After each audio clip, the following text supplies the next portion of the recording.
All right, sit back, relax. It's time for another Laneway Talks. Today we've got Stephen Walls from Ward 13 on Laneway Talks, and we're going to do a little bit of analysis on his life because we actually don't know what he did prior to Ward 13. So how are you, Stephen? Oh, pretty good, Vince. Pretty good, mate. As we always start on Laneway Talks, we go back to where did it all start? So tell me, with your musical career, let's go back to your school days. Were you into music back then? Well, I guess I was when you heard the first Beatles record and you're a young kid and stuff like that, but I wasn't playing. It all kind of happened when my grandmother bought me a drum kit. So, well, tell me, now tell me, what kind of age are we talking here? We're talking, she would have bought me a drum kit when I was about 14. Right. So you're actually a bit of a late bloomer, as you know, that you're in that starting to get towards that teenage year. And so that's when you started. And why the drums? What was it about the drums that led you to, learn the drums? That's an interesting topic because, I was playing football then. I was playing representative soccer at that stage. So that was my big love. And I got into music. I mean, it was the sound of them that really got me interested when I heard Wipeout and the Atlantics doing Bombora and the Safaris doing Wipeout. And I thought, hey, man, listen to those drums. And away I went from there, I think that was a big inspiration. Well, look, being a drummer myself, for me, it was... Yeah. We all had to go to music school.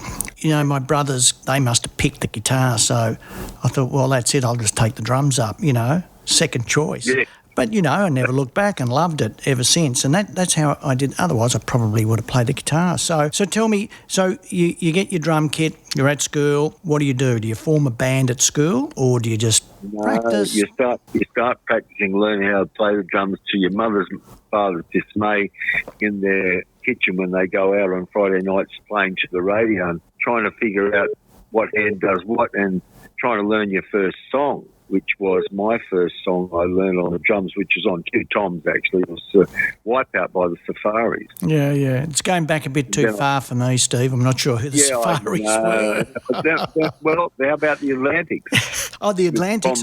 Well, I do because I think Chris Stockley talked about the Atlantics. Yeah, they did Bombora. They did some great drum stuff and great guitar and drum stuff. It was instrumental. Yeah, gotcha. So the first things I learned were instrumental. I think the first rock song I ever learned on the drums was Sgt. Pepper's, and I had to figure out how Ringo was getting that boom, boom, chick, boom, boom, kept going. And then I mastered that, and I thought, oh, Jesus Christ, this is fantastic. Are we talking mid-60s here? Yeah, it was 1965, I think, because my grandmother won the jackpot lottery, and which was £12,000, which is a lot of money. Oh, my God, that would have been a fortune back then. Buy a house. It was great. Well, mate, you could buy a house in Seven Hills for £3,000. Anyway, she bought me a drum kit.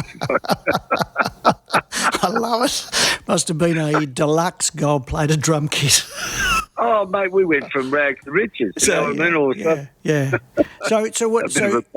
at school, so you're practicing and whatever. Yeah. How do you, where do you go to from there? Do you go, I need to be in a band, or were you just happy playing the drums at that stage? I went to drum lessons and tried to learn how to read drum music and become very impatient with that, of course. And got my chops together. Then I joined a band. I joined two other guys, they were Maltese guys, and we just did instrumentals. Nobody sang. It was all instrumentals, and there was lots of instrumentals to play. There was Bombora, the Safaris, the Atlantics. There was a lot of instrumental bands that just played instrumentals. Yeah. So we did that for a while, and we used to practice a little hard out all week. You'd buy a new cymbal, it sounded great, you get excited. Are you still at school at this day? Yeah, I was still at school. Yeah. So what now? Did you go to year 12 and then to uni, or did you decide to take on a different path? Went to uni, mate. I've had a big career in music and hairdressing, mate.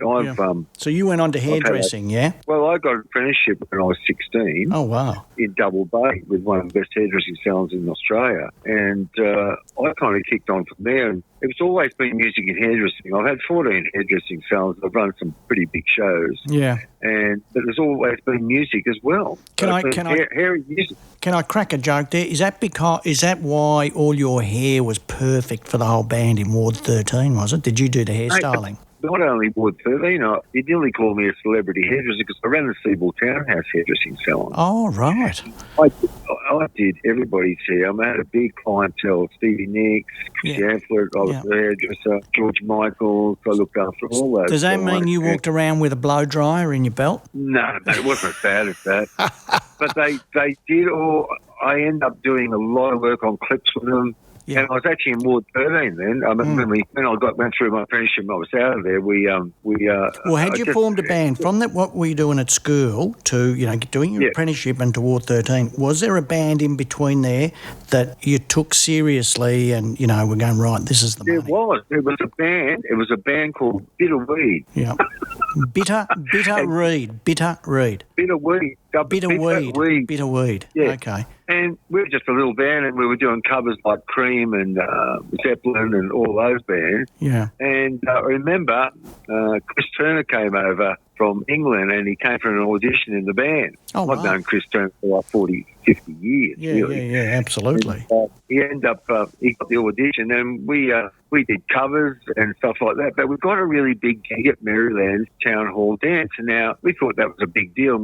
I remember turning up there, and there was like 2,000 kids there because Billy Thorpe was the main act, and he just was coming back from America, right? Now hold on. What are we talking here? Because that would have been mid-70s, wouldn't it? When he came back, I've jumped. That band I was just talking about, the Bitter Wee band, we toured around Sydney. Right, because he went to America after about 73, maybe, would it, or even later? 74? No, because he was doing a Sunbury in those days. Well, we go from 65. Yeah. And then I was in that band, and we were with an agency called Dale Mile Enterprises. But Dale Mile at all, he was in Brooklyn. Yeah. He was the big agent at that time, before Harbour and all those agencies. Yeah. So... well, let's get into Bittersweet. So Bittersweet, Bitterweed. Bitterweed, that's what happens prior to Ward 13, and you're doing covers primarily? Yeah. Okay. Yeah, so from there you decide what? I've got to... I've got hairdressing. I've opened a hairdressing salon too in Sydney and in King's Cross. Yeah. And I've decided I'm still doing part-time work. And in other bands too, I played in a little restaurant band, 2 or 3 piece and that. Where, you got fed that night and you played rock and roll, everyone got pissed and you played it louder later. So, as you know, mate. Well, no, I don't know. I never played like that. But you're telling me where it's your story, not mine.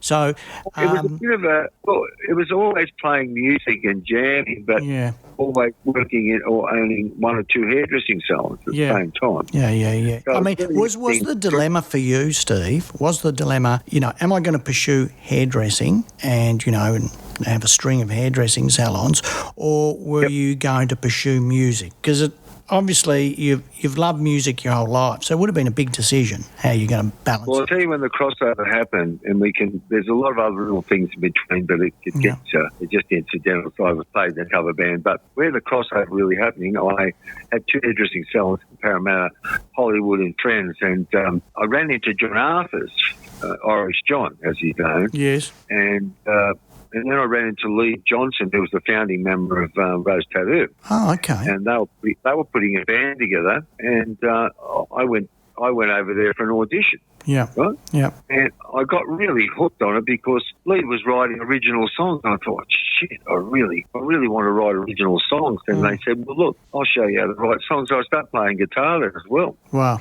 Yeah. And Lee was showing me how to play guitar, and we just started writing songs together. Anyway, everyone got serious about the band, and Ron Roberts joined in. It was a good little band, and we rehearsed at Irish John's place in Leichhardt. Now, how old were you guys? Around 20? Oh, God, how old was I? 21? About 24. 24, yeah, okay. So well seasoned, quite frankly, as musicians, quite seasoned. Well, mate, we were doing all right. And Lee was writing a lot of songs, and I was co-writing with him because he taught me how a few chords and away I went, as you do. And the funny thing about it, I had the hairdressing salon, so I had to make a decision. I thought, I'm only about 25.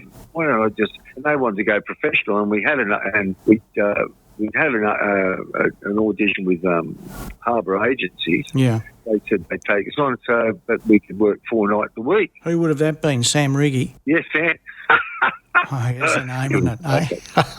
Sam Riggy and Robbie Williams, Yeah, mate. that's it. Keep going. So, And Chris Plummer at Nucleus. Anyway, we got offered the gig. We can give you work 4 or 5 nights a week, but I had hairdressing salon, so you know what? I thought, I'll do this for a few years. I'm going to go professional and flick the hairdressing salon, bugger it. yeah. You know? And so I did, and then I turned professional in 79, and the band went... And that's Ward 13. That's essentially Ward 13, yeah? Yeah, that's right. And we went from 79 to about 82. So tell me, you know, the first single, is it that computer song? What's it called? Yeah, it was Robot Wizards. Robot Wizards. Now, for anybody that hasn't seen it, go and view it on YouTube because it's a top class video. It is good. How did you come about to make that? I mean, that would just cost a fortune these days to make something like that. Well, it started going out with this gorgeous lady. I can't remember her lucky words. I didn't get prepared to this.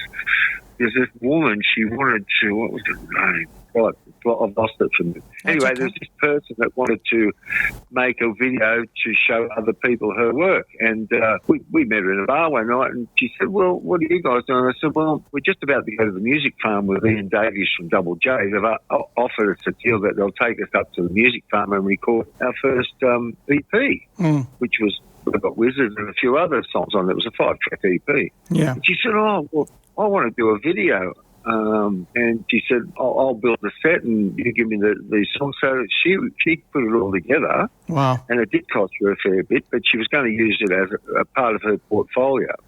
Did she ever become a famous producer, director or whatever? No, she got cancer at the same that's time. terrible to hear. Yeah, she got really sick and... Because it is a top-class video. It is just... It's a beauty for the time. Yeah. It was really up there with the 80s, wasn't it? Yeah. Absolutely. So does that get a bit of traction, Robot Wizards? Geez, mate, what now? No, I mean back then, when you released it, did it get a bit of traction, you know? Mate, it was the biggest selling EP in the Northern Beaches for quite a long time with the Oils and all those bands. It was right up there. Well, more 13, actually. That got a bit of traction, but off Flatcher's a Rat album, which came next with Venice and Die. Yeah.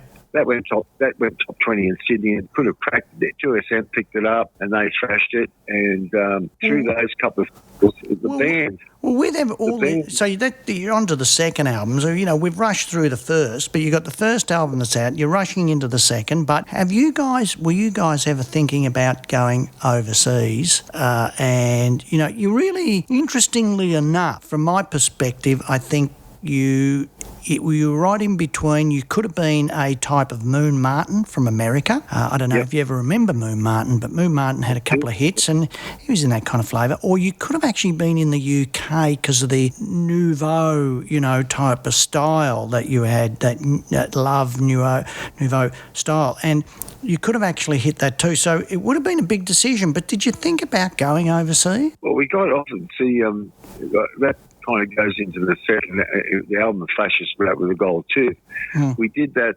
See, that was a development too after the EP that Double J did for us, right? With Ian Davies was the engineer. I don't know if you remember him. But, yes, I do. And he was great, and he took us up there. He really believed in the band. We couldn't get a deal at that stage. We had the EP, but it was like that with the band. So, well, for the audience, let's say if you've got the first EP, are you pulling a crowd? You know. Yeah, definitely a big crowd in a city. Right. And Sam Riggy, our agent for Harbour, we were working every night of the week, mate, 5 nights a week. Yeah. And you were doing Cuddy, you were doing Why do you think you couldn't get a deal if you're pulling an audience? This is really good for young people today too, because you know you'd think it'd go hand in hand. Well, record companies came out to see you. Need the A&R guy liked you, or didn't. You know what it's like. Yeah, no, it's true. No, it's true. You start to pull a crowd, and then everybody turns up. The publishing company turns up. The record company turns up. Yeah. And there was a lot of money around then, and people were signing everything. Yeah. We couldn't get a deal at the time. I got the bright idea. I think I'll form a record company, an independent record company. And that's the second record. Yeah. Yeah. But how that developed, I just put Survival Records together. Yeah. And at the same time, a guy called Rob Walker from Me and Mine came down to see us one night with a guy called Rags Randall from Me and Mine. He said, well, we really like this. I said, well, it's my record company now, and I've signed the band, and I'm the drummer as well. He said, well, we'll put up the money to do an album. So we did a kind of a deal with EMI through Survival Records for the first album, which was a full album, which was Flashes of Rat with a Gold Tip. Yeah, gotcha. And that cover art too was fantastic. I mean, how did that come about? Well, we were at the Mansell Room, the illustrious Mansell Room, and there was a guy called Wooly, which was an artist, and he had just finished this huge painting on the wall of his idea what the Mansell Room was like. And if you look at the painting, that's a bit what was like, you know. Oh, okay. Well, because Flashes of Rat. Because it is it's a very unique cover. Oh, it is. You know, and back then it doesn't apply now. Back then, cover art was so important to ramify who the band was. It really was, you know. Oh, absolutely. I got cover of the year. Who did that? It was Duke, someone like that. Yeah, gotcha. It won cover of the year, and I forget what year it was. Now I believe though that did the band sack you as the drummer? No, I sacked myself. I thought myself, right, okay.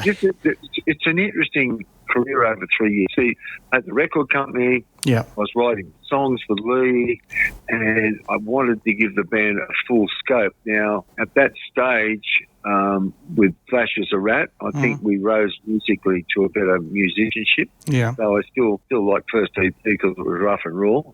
And what happened there that I decided we wanted to go in a more musical direction. So we didn't have a manager then. We had Sam as our agent. Bob Yates from My Sex wanted the managers, right? Yeah. And he had My Sex, and which probably fitted quite well with My Sex too, I would suspect. Well, it was, but the fact of it is we end up going and getting Bob to manage us for a while. Yeah. But he kind of let it go after a while. That's a long story anyway, but I decided to sack myself and manage the band. Yeah. So I did auditions for a new drummer, and we ended up auditioning, and I wanted a sax player and a keyboard player. So we auditioned, and we got, at the end of audition, we got Tim Powles. Yep. Now, Tim Powles went on to play with the Venetians and Church. Yes, yeah, gotcha. So we know the Venetians. I didn't know, so he was the Church drummer, was he? Yeah. And he went on to that after War 13 broken up. And also, Andrew Ross, what a great sax player and keyboard player. He went on to, after War 13, to play with Mondo Rock. Oh, okay. All right.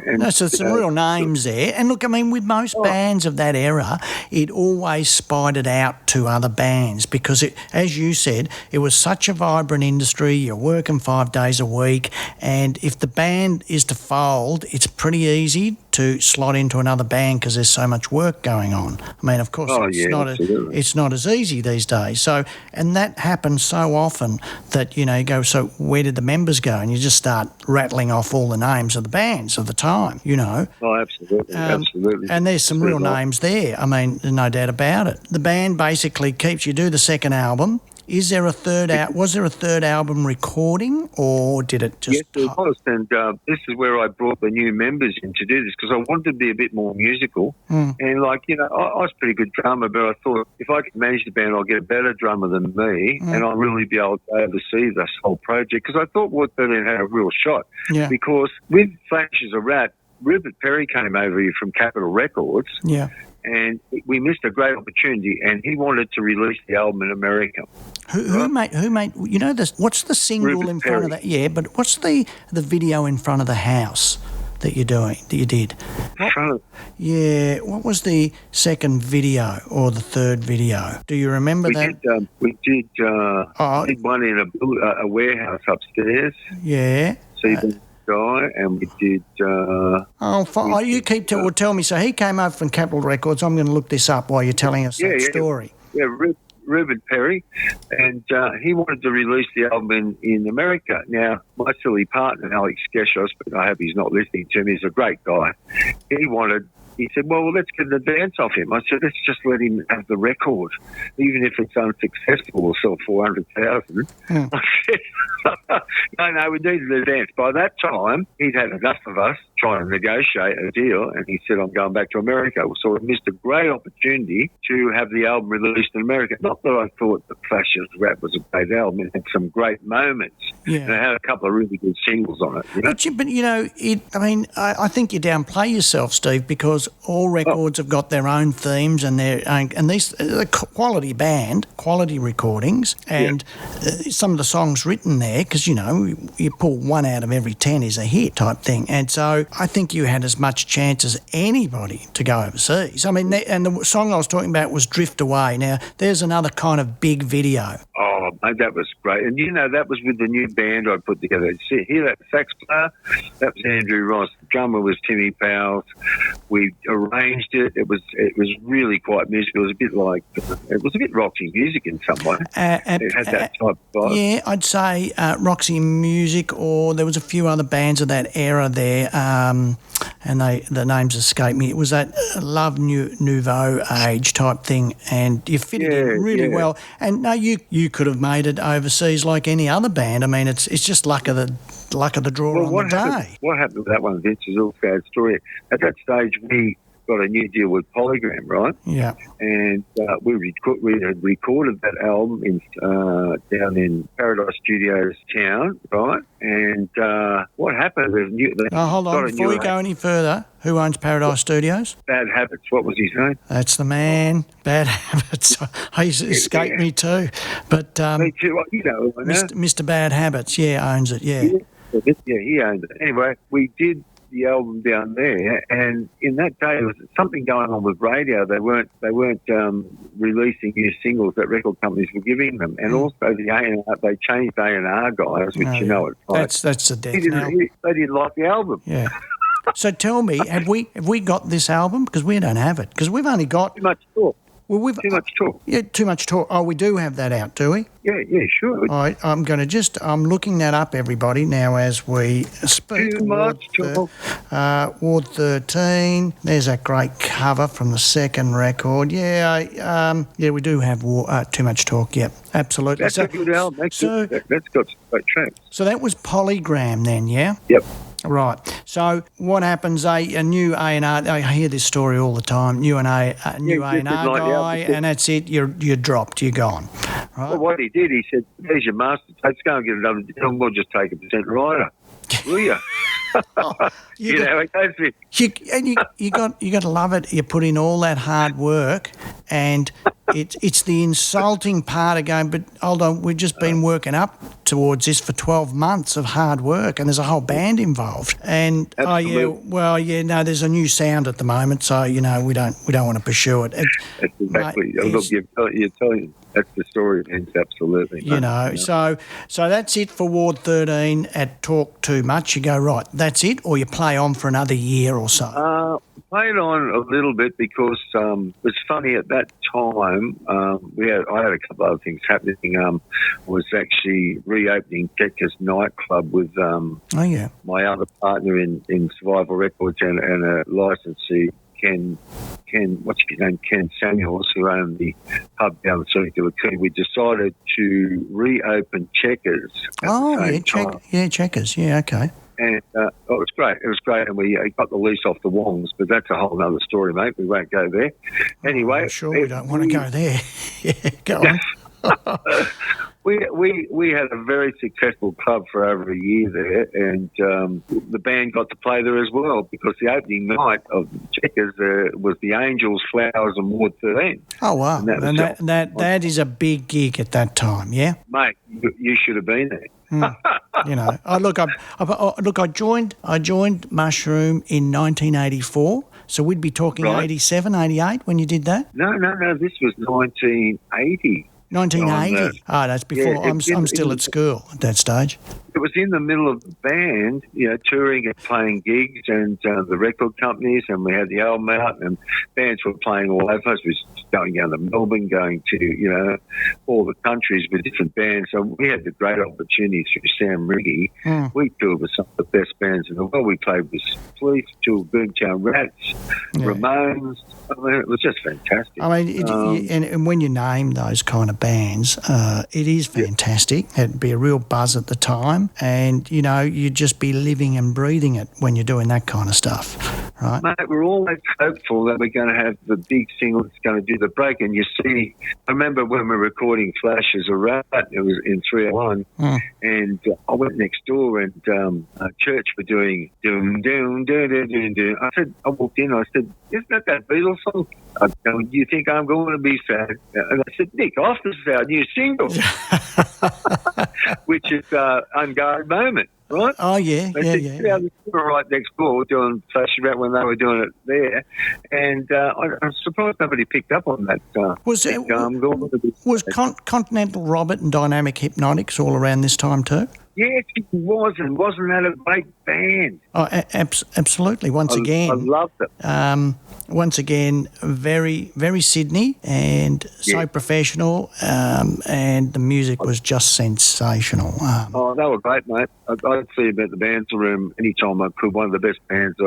Really enjoyed them a great deal, you know. So from too much talk, what do you decide to do? Well, we all looked at each other, and because the record company had dropped us with the Element, we never got a chance to get Drift Away out there. Of course, we thought it might be it, you know. And we're all a bit disappointed. And Ronnie Roberts, our guitar player, is a great guy, great guitar player. He's also an art director too. It's very, very talented. He decided to go and make some big money shooting big commercials and stuff like that. So he kind of drifted away, and we decided to call it a day, really. I think everyone just ran out of steam like we do, mate. So did you then go, right, I'm setting up some hairdressing salons? Yeah, look, what did I do after that? I was writing songs still, and I opened another hairdressing salon and went back to work. But we did our farewell concert at Paddington Green Hotel, which was, again, a Double J, it was Triple J by then. Which I think we've got up, haven't we, as a video? Yeah, no, that was that was the birthday. That was the birthday show, was it? That was at San Miguel. But our farewell to the world gig was at the Paddington Town Hall, and Triple J. I think it was Double J. Double J or whatever. Yeah. I can't remember. Anyway, look, they came up and recorded it that night. It was a real big night. It was the farewell to the world gig, and that was it for us. You know, really. But you know, you're so lucky though that you said, yeah, you know, I did. I went back and I started a hairdressing salon, or you had it already, or you're already in the throes of doing it all. You know, how many guys do we know, Steve, in this business where they get to that stage, so Ward 13, and if they live and breathe that band and they don't drift on to, say, a Mondo Rock or someone else, right? What do? They wake up one day and they're 40 and they go, well, what the hell am I doing? What have I got to show for all of this? Very little. Yeah, it's true. I've got a lot of mates like that. I'm sure you have too, mate. They're still good friends. And that's why it's really good to hear that you had no issue whatsoever. Yeah, you knew what you were doing and where you were going, and because you do have to live. And this business is so cruel at times that... very cool. Look, I made a few bad choices in that way too. We all tried really hard, but, interesting salons and stuff for me has been a big part of my life too. And, I've got a celebrity clientele. I've been very lucky in that way, things, you know. Were you married at the end of that Ward 13 with kids or not yet? No, I met Michelle, who I stayed with for 25 years, who was a very talented songwriter herself. Yeah. In the early 90s. At that stage too, I opened some hairdressing salons, but I was still managing people. Yeah. And negotiating record deals and publishing contracts on behalf of people. Yes. I did Bobby James's publishing deal. I did. Who's Bobby James? Robbie James is in Ganga Jang. He's a guitar player for Ganga. Well, I know Mark well. Mark from Ganga. Robbie James, he's the guitar player. He's been there forever. Yeah, I didn't know the band. I only knew Mark. Mark Callahan. James, he was great. What a great talented musician. But I had a little management company, and I did quite a bit of doing demos with people and being in in control and doing things on albums with people. I just kept in the business, I guess, and well, tell me. That goes through the 90s, right? How the hell did I get to meet you? Because everybody listening, Stephen has released 2 tracks, I think, on his side project called Funkarola. There's more to come. But more to come. Yeah, how did we get together? Well, Chris Turner. He said to me, because they were doing an album, John and him were doing an album called Was Fun for a While. Right. And I think Chris introduced us, and you said, well, who are they? Yeah. And you said, what have you been doing? Have you got? I said, well, I've got a few albums here, and I said, I own the rights to them. Yeah. And you said, wow. So, cool. and so, you've come back now writing, and we'll tell everybody what we've been talking about. They're well-crafted songs, and from perspective of talking to Steve about what he's doing, I said, we're both in our 60s, all right? So we're no spring chickens. And we are not going to break Stephen Walls, and we're not going to break Vincent Donato doing anything. But what we can do is deliver really good music, enjoy what we're doing, and potentially get someone to re-record a song. But that is so hard because we've been trying to get some young people to sing some of the songs, right? And it does apply across other artists too. We find it very difficult to get some young people to want to, because not everybody is a songwriter. Not every singer out there, there's probably only, I reckon, probably 2 or 3 out of every 10 are actually songwriters. The other 7 are just singers. So, that's true too. And I think there's this whole new landscape. So you've got these quality songs that you're writing, and they are well-crafted, quite intricate songs. They're not 2-2-4-4s. And to try and get someone to sing on those, you would really lift the songs. I was talking with another artist, I kid you not, at 8 o'clock this morning. I said, did I get you out of bed? And he said, yeah. And I said, that new track you sent me, it's a really good track. I said, it's a shame you can't have another singer on it. I said, firstly, you're too old. But I said, your vocal is a bit monotone because he can't get the edges of the highs and lows and whatever. And I said, it would really sound good with someone. And he agreed. But, we both go, well, how hard's that? Now, we're on the phone and we still looked at each other. It's hard to do. And it's like, how do you do that? But there's this whole new, I think, a whole new era, and we're going to release a new platform in about 3 months' time, Laneway Music, and we'll announce it shortly. But it will be it's more an ecosystem for musicians and whatever, and where people can collaborate. So it's easy enough to find a singer. We could find a singer to sing your songs in 5 seconds or 5 or whatever we want. Or there's quite a few sites around the world, but the problem is that person could be in Iceland and they just want their $500 and that's it. You'll never hear from them, and you never get. They're not invested in it. But what you want is you want someone that's invested in it for them to promote their career. Now, whether they stay and do more or whether they go on and do their other stuff, but they're invested in the product because they believe in it, and that's the hard part, finding that. And that kind of A&R work is so difficult at the moment. We all talk about social media is so much more open, which it is, and I think it's easier for young artists to become big these days, but through their own resources. But to find people to do things like this, really difficult, How interesting is that, Vincent? Because just I do butt in, because in the old days when you had Elvis Presley, Tom Jones, and all those great singers, they recorded everybody else's material. Because they were charismatic and they had star quality. What we're looking for in Australia, we have some great frontmen, Michael Hutchison, Barnesy, all these Doc, and all these great frontmen we've had. What we need again now is a new guy that can sing great, has got all that star quality and wants to do it. Absolutely. I haven't seen one. Have you? No, they've got to be out there, and I think because the whole world, has come together. So we have the world of billions of people through social media. We've been able to access these people, but it's become so big that to try and find the people becomes so much harder because you're digging down into that micro in a macro world. I don't know if that makes sense. Looking for a micro in a macro world. It's good too, and you've got to consider too, the young kids are listening. I got a 19-year-old son, and he says, I said, what do you think of this song? He said, decent, Dad. I said, so what's decent mean, mate? He said, yeah, it's pretty good, but it's not quite what we're listening to. Look, I met a band. I met a band several weeks ago, wanting to sign to Laneway, and we were kind of interested in them. And then we went totally cold on it because it took them weeks to even just get together with us. And when they did, not even all the members turned up. And then when I talk about it with them, and I went through it all, and I go through all the different platforms and what you need to get prepared. They had nothing prepared. So, Steve, nothing prepared. And they didn't have a plan whatsoever. And I directed them to tutorials on YouTube. I want you to go and have a look at these. Invest in the plan, because it just doesn't happen most of the time. There's always the one lucky one where it just explodes through pure luck. Yeah, of course.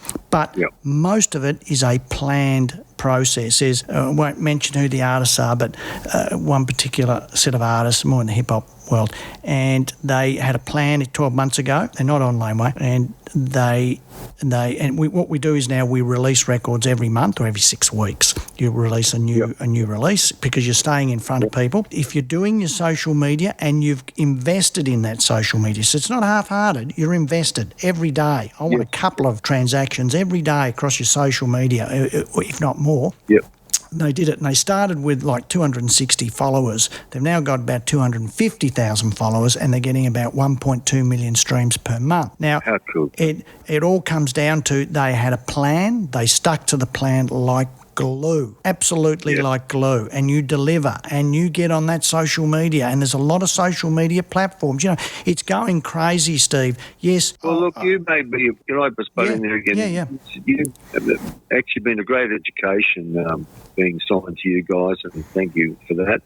But I understand now what I may have to do down the track, because I'm going to keep releasing singles. But if you've got a great social media platform and you've got good material, you've got a good show. Yeah, look, I need to look at that myself. If I said to you, Instagram, you go, yeah, I know about Instagram. TikTok, you know about TikTok. Do you know about YouTube Shorts? YouTube Shorts is there to combat Instagram, and it's working. It's huge. They pay better than Instagram. So Google, who own YouTube, are pushing that. They had a thing called Stories, which they're making defunct at the end of the month, and they push their videos and they push their shorts, and now they have a community tab. A community tab, quite frankly, Steve, is a Facebook tab, right? So you've got to be across all these things, and these keep coming. They keep just hitting me in the face all the time. I go, right, here's another tutorial. Well, you've got to employ a person to do it for you if you can afford it.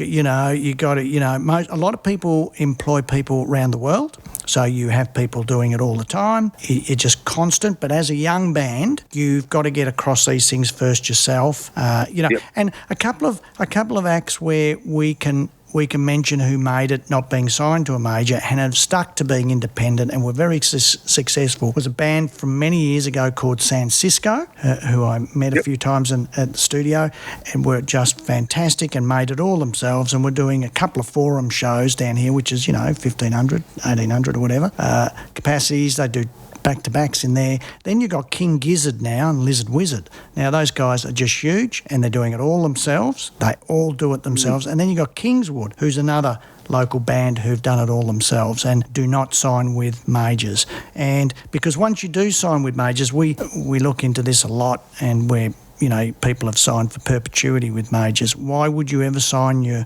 product for perpetuity? You've just signed your life away, and if it doesn't happen, you're finished. I didn't think deals existed like that. They were usually early publishing deals, 50-50, no advances for perpetuity, weren't they? No, well, mate, there's a lot of bands in the 80s that signed for perpetuity for recording contracts. And I signed my publishing away doing my music for $500. I know what it's about.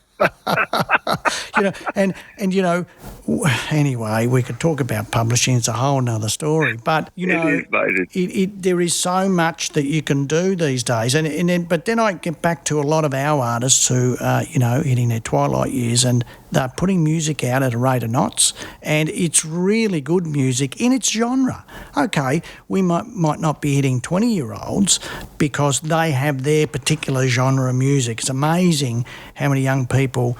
It might have flavours of what we did in the 70s and 80s, but it has its own new flavour. And I know we hear all the stories too, Steve. Can you remember the song? No, I can't. No, it's a different era for kids. What they do know is they remember the vocal. So you'll see some young people and they mime off the vocal of the song, and I go, how the hell did you do that? I never used to know the lyrics to all the songs. Like, forget it. No, it's a bit like that, isn't it? Yeah. You know, the thing is, I can make a comment about coming back into the industry late and being quite successful in some areas in the 80s, and how the record company and business was great. You know, it really was. Artists made money. There's a lot of money going on, and artists live really quite well, and they can make it. Now it's twice it's hard to do it. You know, it's the most disappointing thing for me looking at it now. I know with Spotify there's a lot more people listening to music, but the radio's sold out on the Australian artists. They've got no audience anymore. I don't know how that happened. And then you've got Triple J.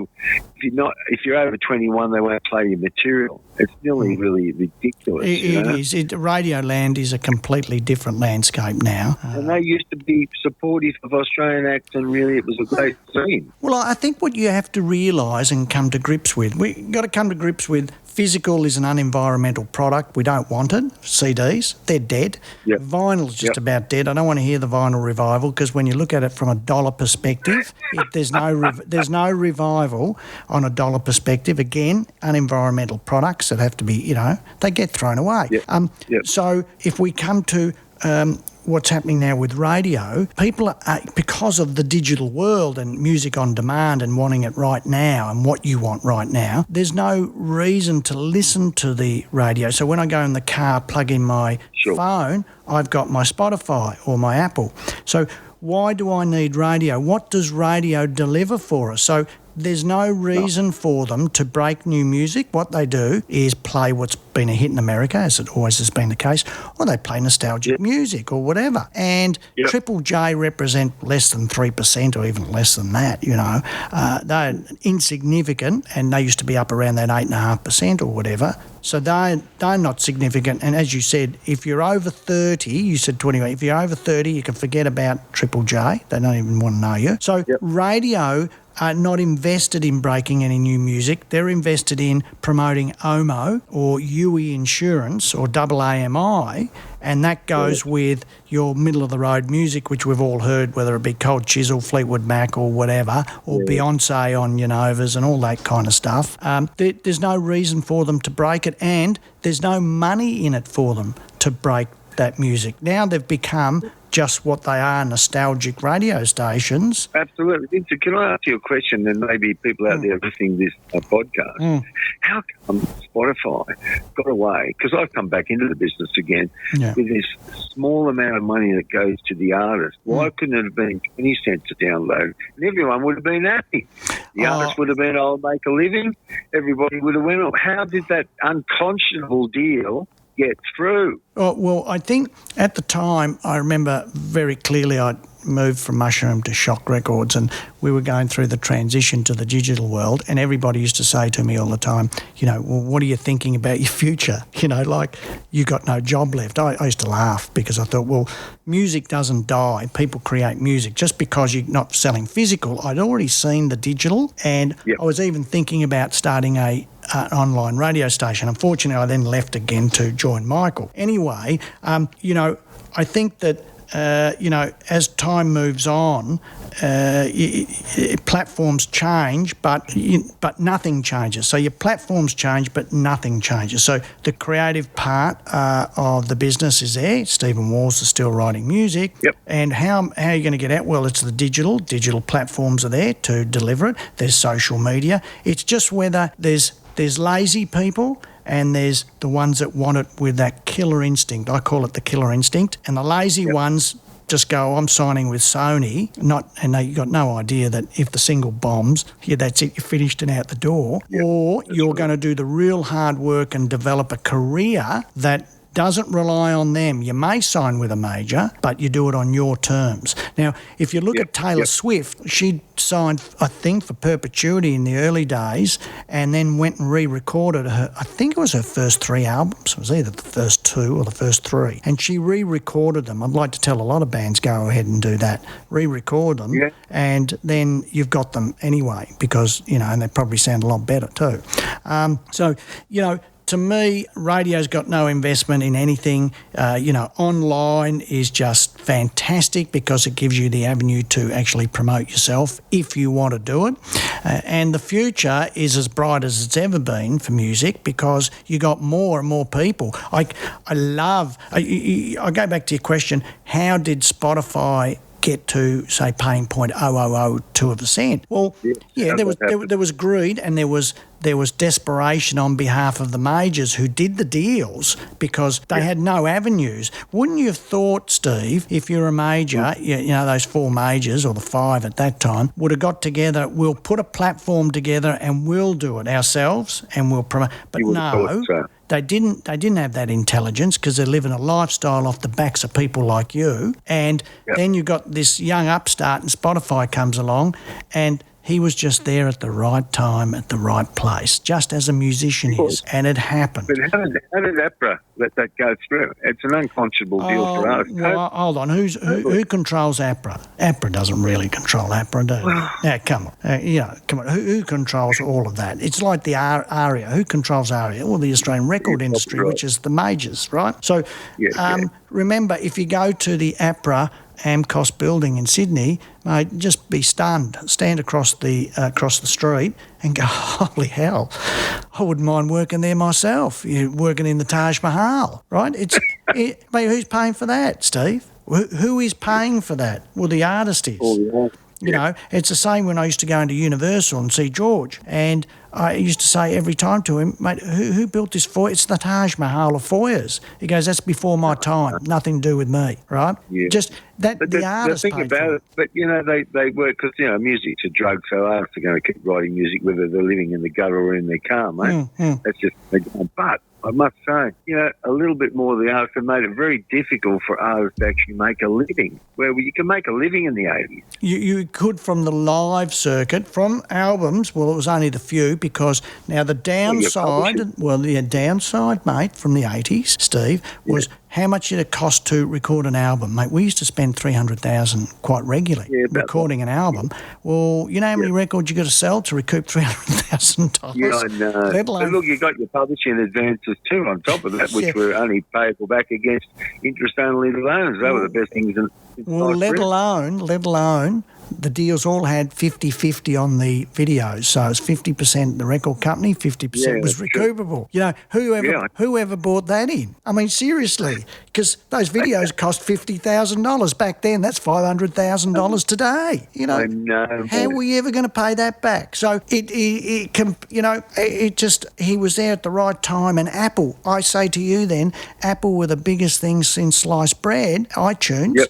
And now they're in Australia, they're worth like 5%, 10%. In America, they're still quite powerful. Around the rest of the world, they're useless, right?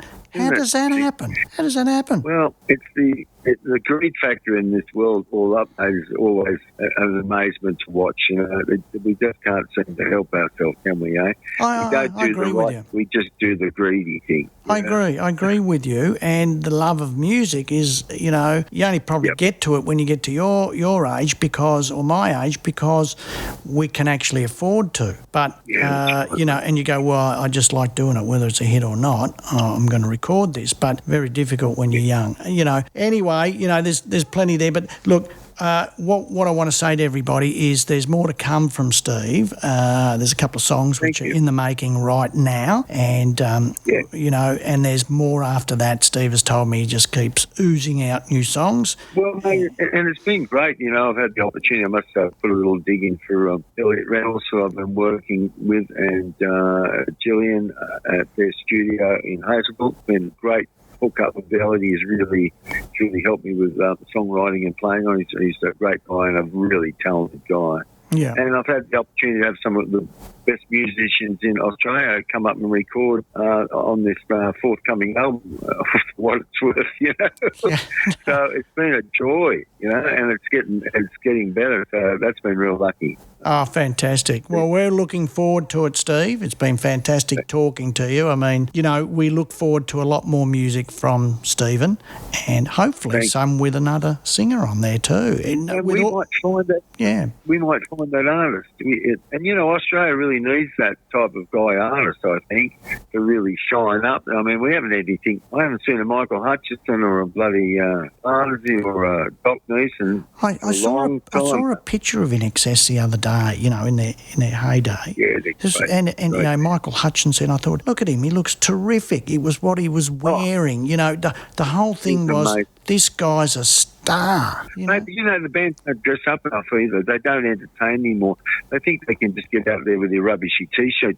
Dress up, be entertainers. One I do like at the moment, who I always champion is D Minor and the Discords. You know them, don't you? Mate, they're old mates of mine. And he's put on a bit of weight now, but what a fantastic record. They only ever had the one record, and they're still out doing it now. Signed to my record. He was signed to Survival Records, my record company. Oh, fantastic! I mean, I don't understand why there was no more records from them. Oh, it was a bit weird. I was in partnership with Alex Geshos. We owned Survival Records. It was my idea. We put it together. D Minor was one of our acts. We had Psychotic Turnbuckles and 5 or 6 other acts. But bands, it was hard to control everyone. I don't know why they didn't do another record. They were great. With that whole stage show, he'd probably be the only person doing that today in Australia, I would think.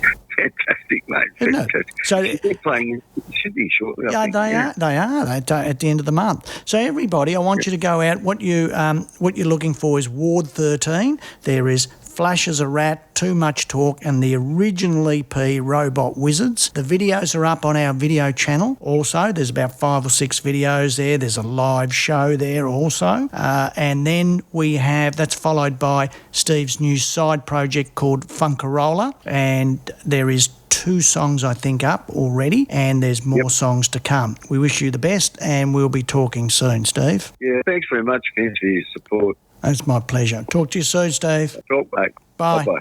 Well, there you have it, another Laneway Talks. If you enjoyed that, just search Laneway Talks for more great conversations.